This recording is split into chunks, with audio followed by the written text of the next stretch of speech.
Hej og velkommen til min screencast. Mit navn er Julian Marshall, og jeg har udarbejdet en synopsis på baggrund af nogle bilag, som vi fik i forbindelse med vores overemne i samfundsfag, som var dansk udenrigspolitik og bekæmpelse af ISIS. Og den overordnede problemformulering, som jeg har fået udarbejdet, lyder således: hvorfor går Danmark ind i Syrien, og hvordan skal ISIS bekæmpes? Derudover vil jeg så også lige læse dele af min konklusion op for at belyse nogle af de ting, som jeg i min udarbejdelse af synopsisen ligesom er kommet frem til. Og det lyder således, at der er en række årsager til, at Danmark engagerer sig i bekæmpelsen af ISIS. Først og fremmest er der tale om noget national sikkerhed. Derudover kan man også groft sagt sige, at de er tvunget til faktisk at engagere sig, i og med at de er en småstat, og ligesom bliver nødt til at følge nogle udefra krav, som de her større stater stiller, for at opretholde en god relation til dem.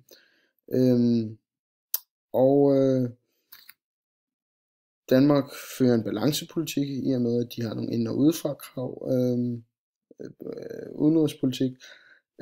Og til sidst kommer jeg i min synopsis også ind på anvendelsen af henholdsvis blød og hård magt, fordele og ulemper ved førelsen af de to politiske strategier med henblik på ISIS selvfølgelig, og situationen dernede, og så ligesom dilemmaet mellem valget af de to, og hvorfor ikke. Ja, og jeg har i valget mellem de to underspørgsmål, som jeg har udarbejdet, i første omgang valgt at tage fat i det spørgsmål, som lyder: hvorfor engagerer Danmark sig i bekæmpelsen af ISIS? Og først og fremmest skal det siges, at at ISIS har begået mange drab, og det kan ses i bilag 2 her, hvor man ligesom kan se de drab, som er blevet forårsaget af ISIS i de forskellige områder i Østen. Og derudover kan man også sige, at den terror, som ligesom har foregået rundt i de europæiske lande, hvilket ses i bilag 6, ligesom også udgør en national sikkerhed for os, altså for Danmark, i og med at det strengt talt er nogle nabolande til os, for eksempel England, som har været udsat for de her terrorangreb. Og i bilag 6 bliver der argumenteret for her, at til trods for rekrutteringen af de her ISIS-krigere er faldet markant, og de nærmest er udsultet, så kan man dog sige, at den her globale trussel ligesom er bevaret på grund af, at der stadigvæk bliver afsløret nogle terrorplaner rundt om i hele verden, hvilket altså betyder, at der fortsat er ISIS-krigere delt rundt i verden, som ligesom ligger og planlægger de her terrorplaner. Så det udgør altså også en national trussel for Danmark. Derudover er der også en væsentlig årsag til, at vi engagerer os, og det er altså anmodningen fra andre lande, hvilket kommer til udtryk i bilag 4. Det her med, at nu skal danske styrker i krig.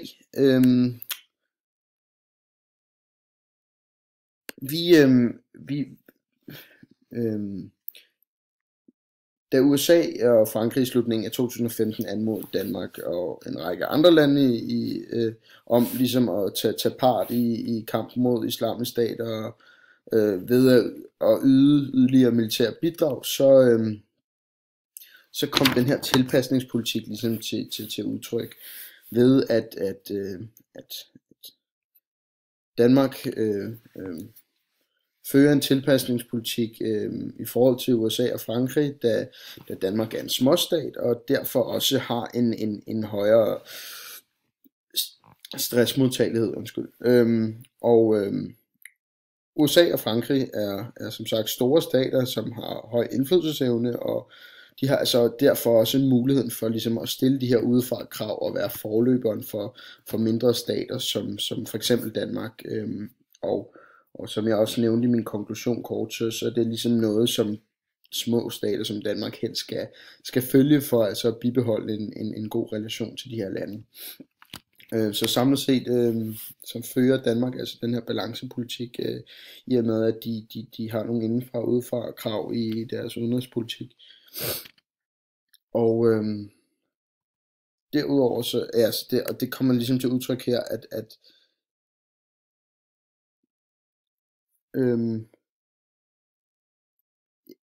når undskyld, det kommer først længere ned. Ja, jeg fortsætter bare. I forhold til dualismen, altså i balancepolitikken, og ses der både elementer af determinisme og internationalisme. Først og fremmest på grund af, i forhold til dualismen, fordi at vi ligesom tilpasser os de her store magters krav, og derudover også fordi at vi er medlem af FN i forhold til det her med internationalismen. Ja, hvad hedder det?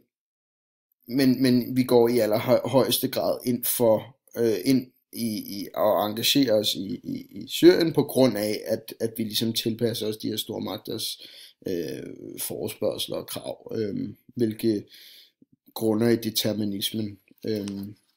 Ja. Og det næste spørgsmål, jeg har valgt at tage fat på, er, nu skal vi finde ud af, hvordan skal Danmark og de allierede lande bekæmpe ISIS? Så det er så her, at hård og blød magt kommer på tale. Og helt grundlæggende er der både fordele og ulemper ved hård og blød magt.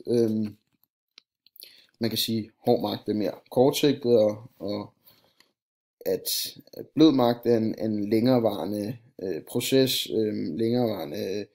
længere sigtet investering, man vil. De to magtmetoder er meget ideologibestemt, og ligesom bestemt fra, om partiet ligesom ser det ud fra et idealistisk eller et realistisk syn, i forhold til hård og blød aktivisme. Og i bilag 4 fremgår det, at de ligesom, at Danmark har skærpet indsatsen mod ISIS ved benyttelsen af hård magt, i og med at de bidrager her med kampfly og transportfly og specielle operationsstyrker osv. På grund af den forespørgsel, der er kommet fra USA's side af. Så her bidrager de altså til den hårde magt, og beslutningen står der er truffet af de borgerlige partier, Radikale Venstre og Socialdemokraterne, fordi de altså mener, at hård magt er et mere realistisk værktøj i den her situation, altså en mere realistisk faktisk håndtering af det, på grund af at de mener, at det i højere grad lykkes at komme de civile ofre fra Islamisk Stat i Irak til undsætning, og derfor er det altså nødvendigt at føre den her hårde magt. Derudover har man også set og erfaret, at fredsplaner mellem Rusland og USA og Assad førhen har været forgæves i forhold til altså skudro, eller hvad det hedder, at man ikke må skyde på hinanden, hvilket var en fredsplan, som meget hurtigt faldt til jorden, som hverken Assad eller Rusland holdte. Så man hælder altså i højere grad til hård magt i forhold til, hvor man er nået til i dag, ved håndteringen af den her situation. Og dog kommer det også udtryk, at i bilag 4, at SF, Socialistisk Folkeparti, Alternativet og Enhedslisten havde stemt nej til hård magt, fordi de ikke mener, at det er måden at bekæmpe ISIS på, da de ligesom har det her mere idealistiske syn. Og man kan selvfølgelig argumentere for, at alle partier ligesom har det her idealistiske syn, så det er, hvordan du definerer et idealistisk syn. alle partier har ligesom det her ideal, som de gerne vil opnå ved hjælp af nogle forskellige mærkesager og de værdier og ting, som de går ind for. Dog kan man dog argumentere for, at de højreorienterede partier i højere grad vil hælde imod hård magt som en generalisering, hvor de venstreorienterede partier og i højere grad er til benyttelsen af blød magt. Og de mener altså, de tre partier ikke, ikke er militær indsats af vejen frem, fordi det ligesom kun er effektivt på en kort bane, og de mener, at det er en mere langsigtet løsning, og ligesom diplomatisk og idealistisk løsning ligesom er den eneste vej frem. Skal jeg se her.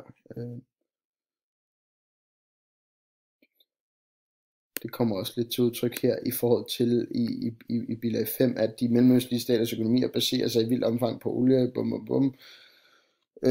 stammer kun i ringe grad.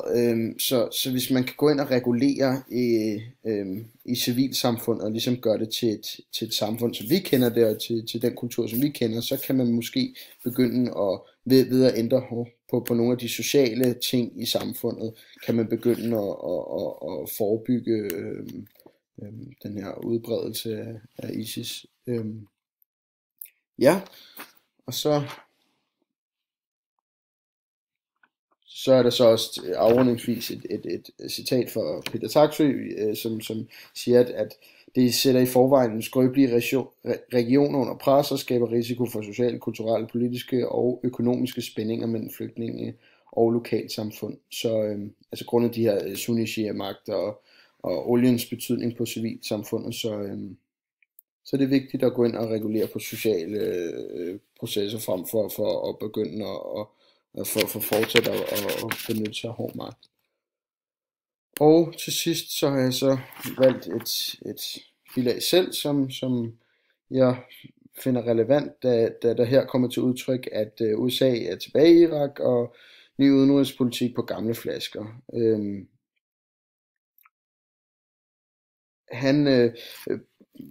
Præsident Obama her, da han var præsident, lagde her en plan for, hvordan at USA ligesom skulle håndtere situationen, og at de vil ved brug af hård magt vil gå ind og indtrænge, hvad skal man sige, indtræffe i Syrien for at hjælpe til situationen. Derudover så vil de også bidrage med våben til oppositionen, for ligesom også at styrke deres situation i kampen mod Syrienkrigere. Eller ISIS hedder det. Fortsat vil de så også forsøge at regulere på den store pengetilførsel, der hver dag er til ISIS, for ligesom at gøre det umuligt for dem fortsat at udbrede sig og i det hele taget eksistere, hvilket også er en benyttelse af hård magt. Så den hårde magt fra USA's side kommer i høj grad til udtryk her. Derudover nævnes det også, at de ligesom går ind for den her vestlige intervention,